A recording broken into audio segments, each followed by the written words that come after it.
Now let's change the style of this page. Let's style manually first. Just like any HTML element, we can also add style elements to the Svelte files. But there's one important detail here, and that is the styles are scoped to the component. This means the style we define here in this component will not leak out of this component. Let's see that in action. Let's open the app Svelte. Here we are importing the signup page, and we are displaying the signup page. And in signup page we have this h1, the signup text right here. Now let's add another h1 here. Let's call this one header in app. So the header is visible here. Now let's style this one. So we add the style element, and in this element, let's say we want to style h1, and let's say the h1 will have the color of red. Saving this one, and here in this page we see this header in app is in red, but the h1 in signup is not in red. This is because even we set the class selector as h1, which is the element itself, Svelte is actually creating a CSS class with a random unique name. So if we inspect this one, here we can see there is this class name, this unique class name generated for this one. And here it is showing the color red. And if we change it to, let's say, blue, and if we open the DevTools once again, here the class name is changed and it is blue. But if we check the form element here in this h1, it doesn't have any class assigned to it. So if we would like to change the style of h1 in this signup page, then we need to add a style here, and we need to set h1 as, let's say, the color will be green. So it's updated, and if we check this one here, it has a new class name, and this is having the color as green. So we are setting h1 both in these files, the app and signup page Svelte files, and their styles are not overriding each other. Now let's remove this h1 from this app Svelte.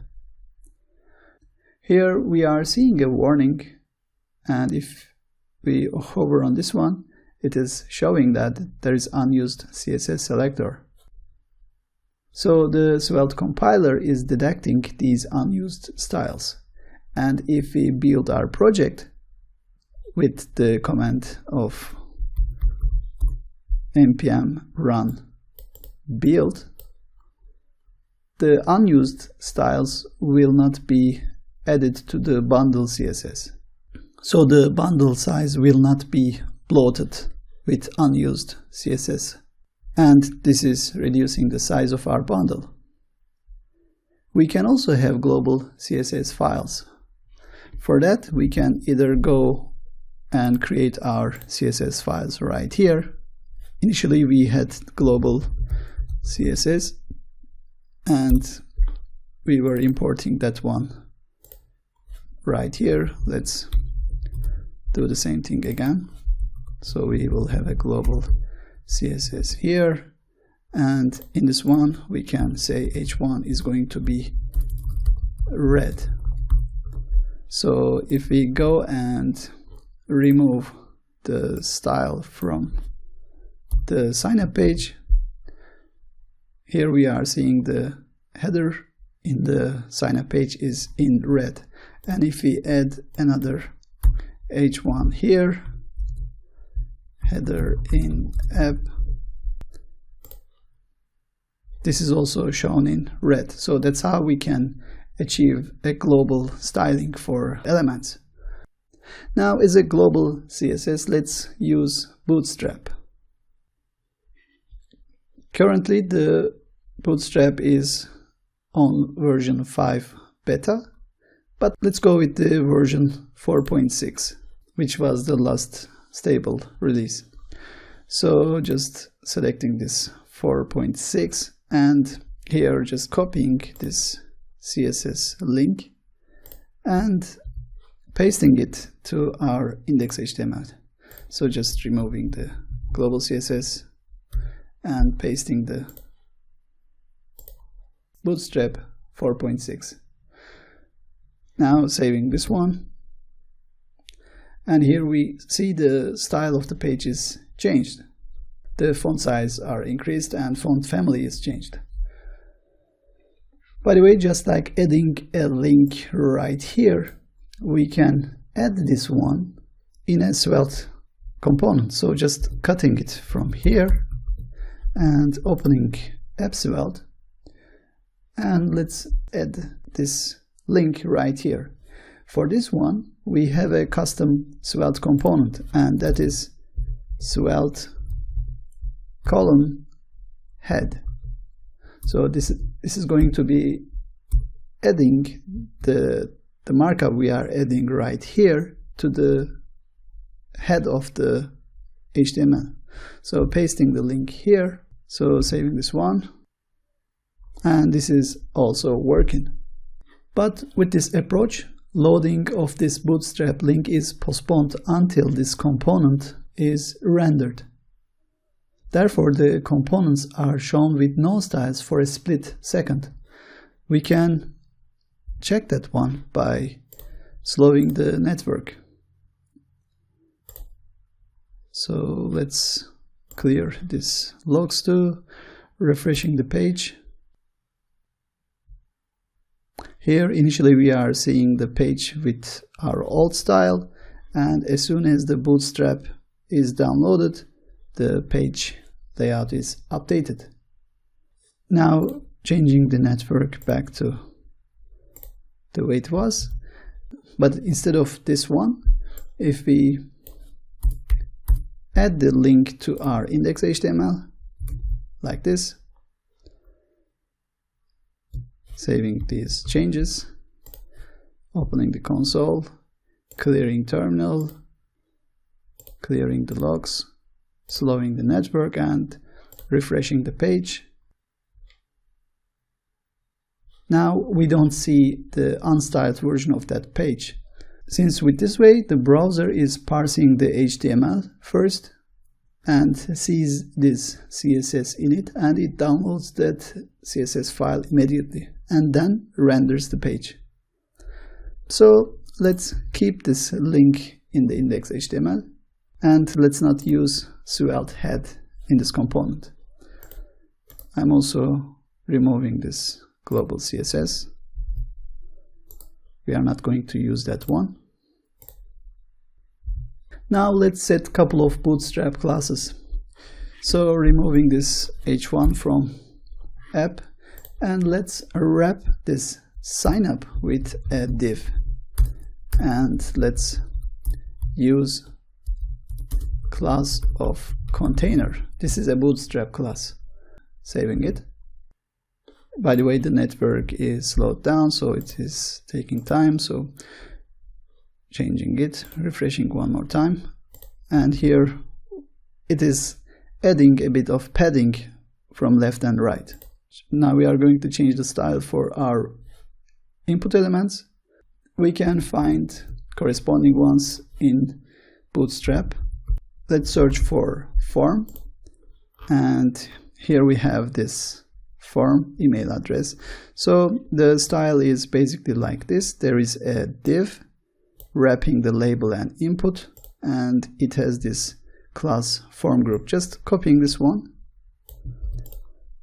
and in sign up, let's wrap this username with this div, and checking the Bootstrap once again, and we have this form control class for this input. So just using that one here, saving it. Now the username form is updated and it has this primary color input.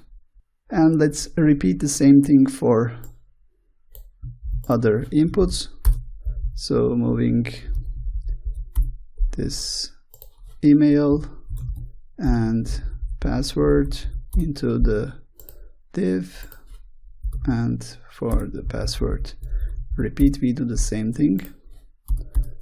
Let's make sure the code is aligned properly, and we are going to apply form control class for all of these inputs. I'm selecting multiple cursors here by clicking Alt key in Windows machine and pasting this class form control. Let's save this one, and here the form is updated. Now form is looking better. Let's also set style for button. You can check the button right here. There is this class button primary. Just copying it from this one and pasting to the button here. And the button is styled now, but since it is disabled, it's a bit fade out. Now let's move this header to the center of the page, and we can use class of text center of Bootstrap. So the sign up is moved to the center, and we can do the same thing for button. Again, we are going to use this text center, but to apply that style, we need to wrap the button with a div. And let's move the button into this div, and let's set the class text center. Let's also wrap all this form in a cart. First thing is, in root element, let's set the class, and the root element is form, setting class as cart. So it adds a border around our form, and we can also add margin from this form to the top with the class name of mt5. mt is margin from top, and 5 is relative measurement. So you can check those details right here in the utilities for layout.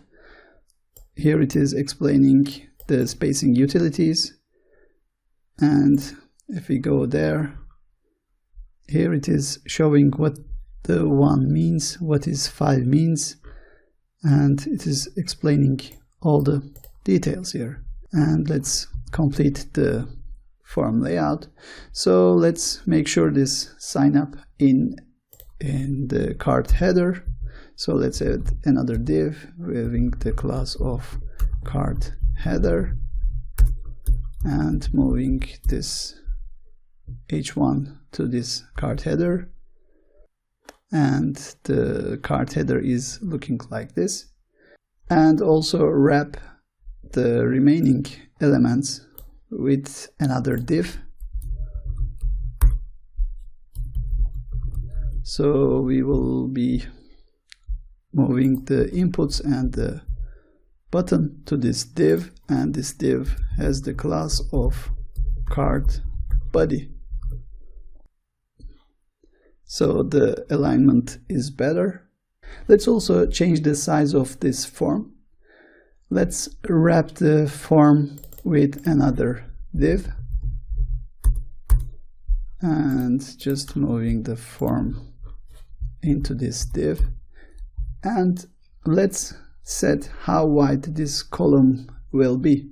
So the Bootstrap is splitting the page to 12 columns, and we can set how many columns this div takes for different screen size. So you can check this layout part for details about it. So there is default extra small, SM represents the small, MD is medium, LG is large, XL is extra large. And when creating columns like this one, we can define how that column will take space on the screen for different screen sizes based on the parameters like this one. So for our case, now we are going to use Bootstrap's columns for this layout. So we will set the class as, this is going to be taking column of 6 column in large screen, and in large screen it will have an offset LG 3. So it's going to be having 3 columns from the left hand side, and there will be 3 columns spaced. Then our form will be taking 6 columns, and on the right hand side there will be 3 columns spaced too. So our form will be centered to our page, and it will be taking half of that page. And let's say we will be having in medium size screen 8 of 12 columns, and for this case, to make this form in the center, we will be using the offset in medium screen for 2. So there are 12 columns. So if we want 8 columns for our form, then there is 4 columns left, and we want 2 columns on the left hand side and 2 columns on the right hand side. So let's save this one. And here we don't see too much impact because of my resolution. But if I change the size of the screen, here we are seeing the form is remaining on the center of the page. And if I open Developer Tools, and if I go with this part, this device toolbar, here on a large screen, or let's go with the responsive, and let's play with the size of this page. And here, as you can see, when the screen size is reducing, the form is filling all the available spaces, and if size exceeds a threshold, it is remaining at a constant level. So just closing this tool, and we will continue with this style for our form.